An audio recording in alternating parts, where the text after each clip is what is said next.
Nalimpungatan si Denver nang makarinig ng panaghoy ng isang babae. Nakaupo ito sa paanan niya sa papag habang nakatalikod. "Sino ka?" tanong nito sa babae. Napasigaw siya ng ubod ng lakas nang tumayo ito at humarap sa kanya. Tumutulo ang malapot na dugo nito sa mukha dahil sa nakabaon na kutsilyo sa noo nito. Napatakbo siya palabas ng kwarto. Nang marating niya ang living room ay nakita niyang may dalawang taong nakaupo sa mahabang sofa. Ngumiti sa kanya ang isang matandang lalaki na nakasuot ng Amerikana. "Iho, coffee break muna. Mabuti pang kape dito, masarap. Di tulad sa bahay. Kasing pait ng asawa ko, ang kape na iniinom ko. Wala siyang ibang gusto kundi ang kayamanan ko." Umaagos nga ang dugo sa liig nito na may hiwa. Kasama niya sa sofa ang isa pang lalaki na nagbabasa ng pahayagan na ang headline ay ang aksidenteng kinasangkutan nito. Grabe! Tigok pala ako nang bumangga ang Ferrari na minamaneho ko sa harapan ng trailer truck. Shit! Tapyas pala bungo ko. Napakastig naman. Naduwal si Denver na akala mo'y buntis na naglilihi nang ibaba niya ang pahayagang binabasa nito. Tapyas ang bungo at tenga, luwa naman ng mata at butas ang dibdib nito. Bigla itong tumayo at pinatugtog ang radyo at tumindayog ito. Habang sumasayaw ay nalaglag ang mga mata nito sa sahig. Imbis na ibalik ang mga mata ay kinain na lang niya ito. Ang sarap pala ng mata ko. Napatakbo si Denver sa CR na hawak-hawak ang bibig. Nang makarating niya ang lababo ay sumuka ito. Bigla itong natigilan nang marinig ang tunog ng tubig sa shower. May naliligo sa loob. Pagbukas niya ay tumambad ang mukha ng isang babaeng puno ng hiwa sa mukha at leeg. Bakit nagsama mo kung makatingin? Sasaktan mo din ba ako gaya ng mister ko na siloso? Nagkandara pa itong lumabas ng CR at sumiksik sa sulok malapit sa pinto. Sabay-sabay na lumapit ang apat na multo. Siloso Utang na loob! Magsialis kayo dito! Bahay ko to kaya lubayan nyo na ako, please!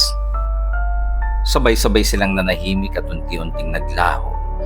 Pagdilat nga ng mga mata ni Denver ay wala na ang mga ito.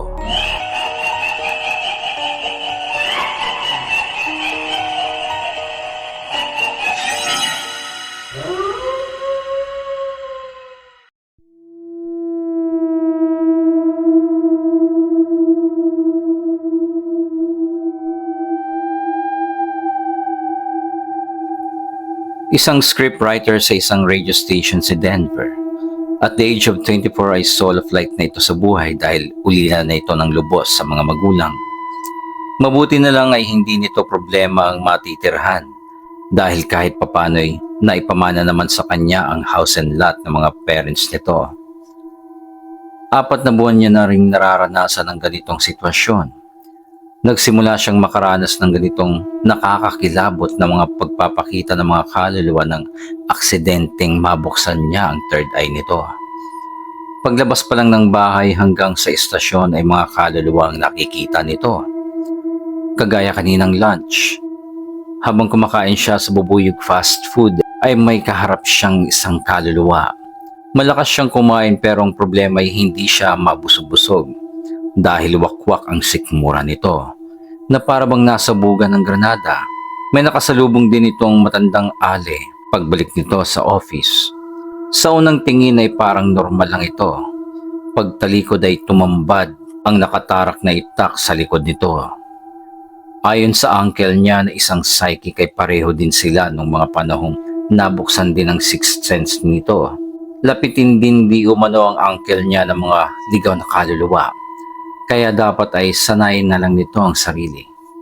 Wala tayong magagawa kundi tanggapin at sanayin na lang ang mga sarili natin. Tutal, hindi naman sila nakakapanakit. Oo nga po, uncle eh. Tama ka nga siguro. Siguro, tatanggapin ko na lang po ito ng maluwag sa puso. May time po kasi na parang sinasakop na nila pati bahay ko. Okay lang po sana kung hindi sila mukhang karimari-marim eh. Kaso, nakakaduwal po talaga sila, Uncle. Naku, Denver. Kung hindi mo sasanayan ang sarili mo, baka sa mandalo yung loob ang babagsakan mo. Wala ka na magagawa kundi i-bear mo ang mga unbearable na mga bagay. Sa gayong paraan, makakalaya ka sa tali ng pagkatakot. Ay, tama po kayo, Uncle. Gagawin ko po mga sinabi nyo. Thanks a lot po. Para siyang nabunutan ng tinik sa lalamunan nang marinig niya ang mga payo ng uncle nito. Tuwang-tuwa si Denver na umuwi sa bahay niya. This time, wala siyang nakitang kaluluwa na onboarding sa bahay niya kaya naman nanibago ito at parang kalapati na nakalaya sa kulungan ang pakiramdam nito. Sa wakas, sana laging ganito. Walang asungot, walang nanggugulo. Teka, makakain na nga. At kanina pa ako nagugutom. Sarap na sarap ito sa kinakaing sinigang na baboy at balbakwa na nabili niya sa karinderya sa kabilang kanto. Pagtapos kumain ay nanood muna ito ng gameplay ng NBA. Nang makaramdam ng antok ay dumiretso na ito sa kwarto. Pagkahiga niya ay pumikit na ito. Hindi pa man malalim ang tulog nito ay naalimpungatan naman ito sa lakas ng kalabog sa pinto. Heto na naman! Kaluluwa na naman! Pero teka, kung kaluluwa yun, hindi na yung kakatok. Lulusot na lang yun kusa sa pader o di kaya sa pinto. Mapuntahan nga muna. Baka totoong tao ito. Tao nga at mukhang yummy. Sino po kayo? At anong kailangan nyo? Pasensya ka na sa abala. Ako nga pala si Cathy. Hihingi po sana ako sa'yo ng tulong. Narefer ka sa akin ng nakasalubong ko na babae. Pwede ba akong tumuloy? Sige. Pasok ka.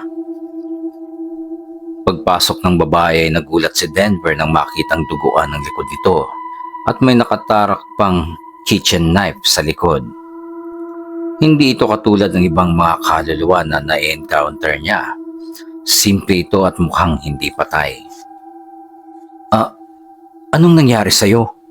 Akala ko pa naman totoong tao ka. Pinatay ako at narito ako para humingi ng tulong. Ano bang tulong ang magagawa ko para sa'yo? Kasalukuyang nakaburo lang ang katawan ko sa bahay. Gusto ko pumunta ka doon. Kailangan mo makuha ang ebidensya. Ito ang susi para makuha ko at ng tatay ko ang hustisya sa pagkamatay ko. Nasa loob ito ng aparador sa kwarto ko. Doon ko sa iyo iaabot at ipapakita mo yan kay tatay. Naku, gulo itong papasukin ko. Baka madamay pa ako. Sige. Susubukan kong gawin ang sinasabi mo. Pero hindi ako mangangako ha. Okay. Ito nga pala ang address ko. Maraming salamat sa'yo. Hihintayin kita doon. Hindi na ito tumugon pa. Hinatid niya ang babae sa tingin hanggang maglaho ito sa dilim. Linggo kinaumagahan ay gumayak na ito patungo sa address na ibinigay ni Cathy. Pagdating niya roon ay nadatnan niyang tulala na nakatitig sa kabahong ang tatay ni Cathy habang umiiyak naman ang pangalawang asawa nito. Tita, kaibigan po ako ni Cathy. Nakikiramay po ako sa inyo. Salamat, iho. Nanghihinayang talaga ako para kay Cathy. Marami pa siyang mararating sa buhay. Pero sa isang lap, nawala ang lahat nang wala siyang awang patay ng isang magnanakaw na nakapasok sa bahay. Wala akong nagawa. Wala!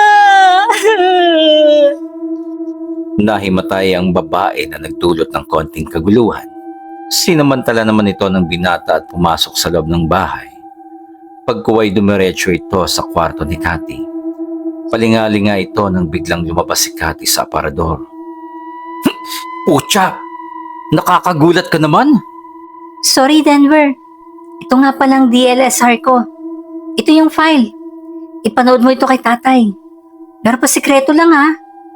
Alam na niya kung anong gagawin. Okay, sige. Bababa na ako, baka mapagkamalan pa akong kawatan dito. Lumabas na nga siya ng kwarto at pasikretong kinausap ang tatay ni Cathy. Ipinanood niya dito ang video footage at laking gulat nila sa nakita nila. Si Cathy ay nakikipagdiskusyon sa stepmother nito. Nalaman kasi niya ang masamang plano nila ng kapatid na lalaki ng stepmother. Gusto silang iligpit ng second wife ng tatay niya para mapunta sa kanila ang yaman ng mag-ama. Kitang-kita sa video na ipinasok ni Cathy ang kamera sa aparador na nakatutok sa kanya. Maya-maya pa'y may kumakatok sa pinto. Pinagbuksan niya ito at nakitang kausap niya ang stepmother nito. Alam ko na ang masamang plano niyo sa aming dalawa ni tatay. Papatayin niyo kaming dalawa. Kasabot ang kapatid mo. May ebidensya ako. At lagot kayo pagbalik ni tatay. Ganon. Dahil alam mo na, wala na akong ibang dapat gawin kundi patayin ka. Sinakal niya si Cathy at tinawag ang kapatid nito. Itinulak siya ng kapatid ng madrasta at nadapa ito sa higaan. Inundayan siya ng saksak sa likod hanggang sa malagutan ito ng hininga. Ipinalabas na lang ng magkapatid na may pumasok na magnanakaw at napatay si Cathy. Nang mapanood ito ng tatay ni Cathy ay nagdilim ang paningin nito. Tinawag nito ang second wife at pagdakay, sinampal niya ito ng malakas. Nahimatay ang babae. This time, totoong himatay na ito. Dahil kani-kanina ay nagdadrama lang ito na kunwari ay nahimatay. Akto namang re-rest back ang kapatid nitong lalaki nang maunahan ni Denver na suntukin ito sa panga. Dahilan para mahimatay ito. Lumapit ang mga responding security personnel sa village at pinusasa nilang magkapatid.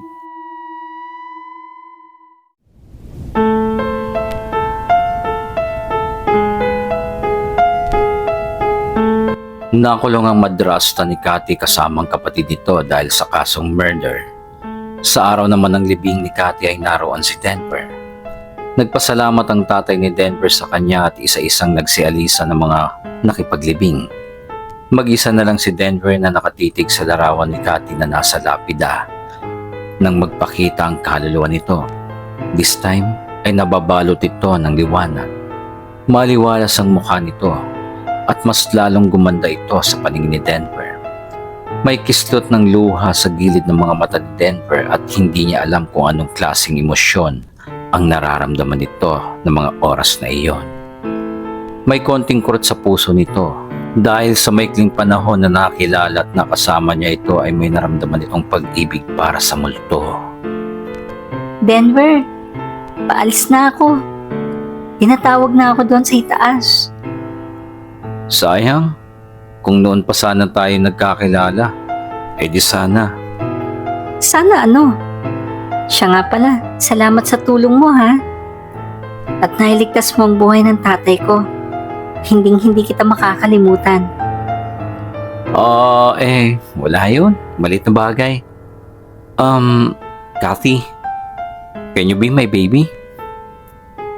Why not? Hihintayin kita roon. Kailan mo gustong sumunod ako? Tomorrow? Next week? Enjoyin mo muna ang buhay mo at gawin mong makabuluhan yan. Enjoy yourself. Hindi kagaya ko na hindi na-enjoy ang buhay. Hinagkan niya si Denver sa labi bilang tanda ng pag-ibig nito sa binata. Napapikit si Denver at pagdilat niya ay wala na si Cathy. Hinding-hindi niya makakalimutan ang halik na iyon na mula sa isang multo. Pagkatapos ay umalis na ito para umuwi. Habang naglalakad siya ay may biglang humawak sa kaliwang balikat niya. Paglingon niya ay nagulantang siya. Isang lalaking pugot ang ulo, duguan ng damit. Diyos mio! Ba't ka nang gugulat? Tulungan mo ako na makuha ang hustisya sa pagkamatay ko. Ano ba yan? Ako na naman! Doon niya napagtanto na isang biyaya ang kakayahan niya na nooy sinusumpa niya. Dahil dito ay marami siyang matutulungan at marami siyang mapapalayang mga kaluluwang ligaw na naghahanap ng katarungan. Ang katapusan.